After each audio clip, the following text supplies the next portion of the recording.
Student, इस video में हम रेसिप्रोसिटी थ्योरम के बारे में पढ़ेंगे। इसको एक एग्जांपल की सहायता से समझने का प्रयास भी करेंगे। तो देखते हैं रेसिप्रोसिटी थ्योरम। इस सेशन में हम ये टॉपिक्स पढ़ने वाले हैं। ये टॉपिक जहाँ पर शुरू होते हैं उसको डिस्क्रिप्शन बॉक्स में दिया गया है, आप देख सकते हैं। इस वीडियो को देखने के बाद आप जो रेसिप्रोसिटी थ्योरम है उसको सर्किट्स में अप्लाई कर पाएंगे।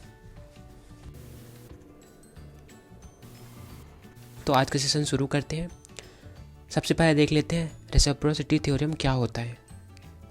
तो रेसिप्रोसिटी थ्योरम के अनुसार किसी linear by directional single source network में रिस्पॉन्स और एक्साइटेशन का अनुपात रेशियो नेटवर्क में रिस्पॉन्स और एक्साइटेशन के पोजीशन को आपस में इंटरचेंज कर देने पर भी समान रहता है।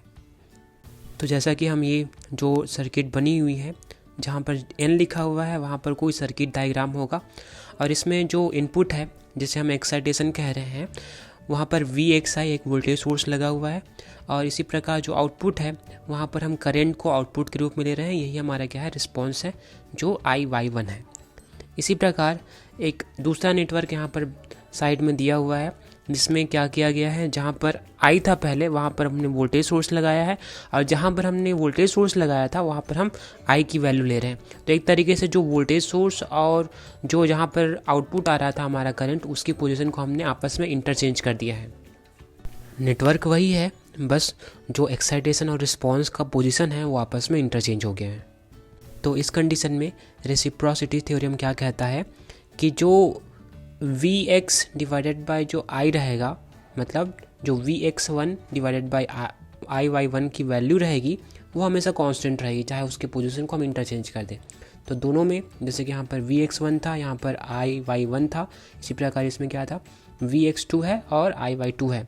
तो इन दोनों का हम रेशियो निकालेंगे तो यहाँ पर देख सकते हैं रेसिप्रोसिटी थ्योरम से क्या हो जाएगा, Vx1 divided by IY1 equal to Vx2 divided by IY2। अब इस थ्योरम को हम एक विशेष कंडीशन पे ही लगा सकते हैं।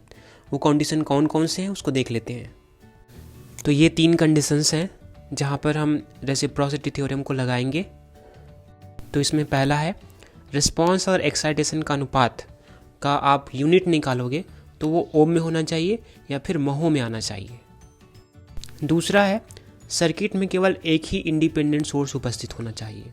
सर्किट में जितने भी सोर्स उपस्थित रहेंगे तो उसकी संख्या केवल एक रहेगी और जो सोर्स रहेगा वो इंडिपेंडेंट सोर्स होगा।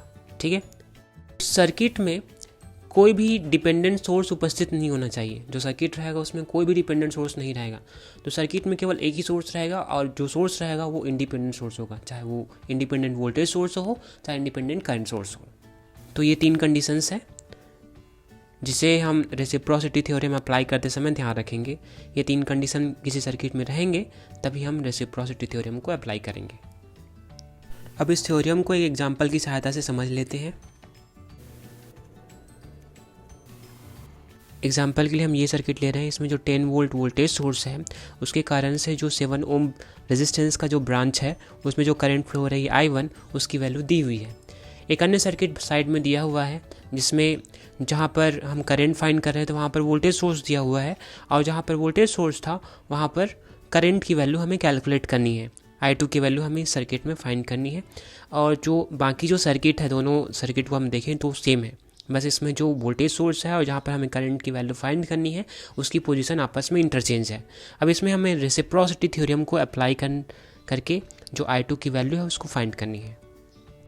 तो रेसिप्रोसिटी थ्योरम अप्लाई करने के लिए कुछ कंडीशंस होते हैं, उसको हम चेक कर लेते हैं क्या इसमें है कि नहीं।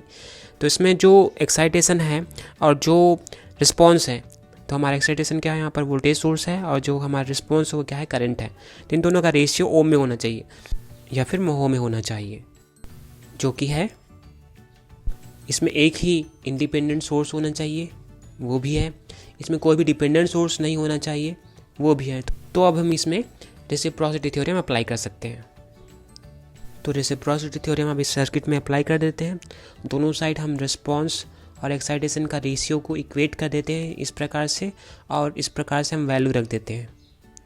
इसको आगे कैलकुलेट करेंगे तो हमें इस प्रकार से I2 की वैल्यू 180 डिवाइडेड बाई 107 एम्पियर प्राप्त हो जाती है।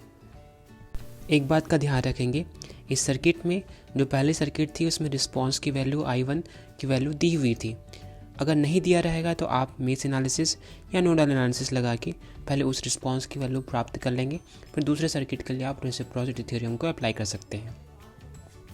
तो इस प्रकार से रेसिप्रोसिटी थ्योरम को एक विशेष प्रकार के सर्किट पर अप्लाई करके जो रिस्पॉन्स है, कोई भी एक्साइटेशन रहेगा उसके लिए जो रिस्पॉन्स है उसकी वैल्यू हम फाइंड कर सकते हैं, कैलकुलेट कर सकते हैं। तो आज के सेशन में हमने रेसिप्रोसिटी थ्योरम से किसी सर्किट को कैसे सॉल्व किया जाता है उसको सॉल्व करना सीखा और एक एग्जाम्पल की सहायता से उसको समझने का प्रयास किया। तो आज के सेशन में इतना ही। धन्यवाद।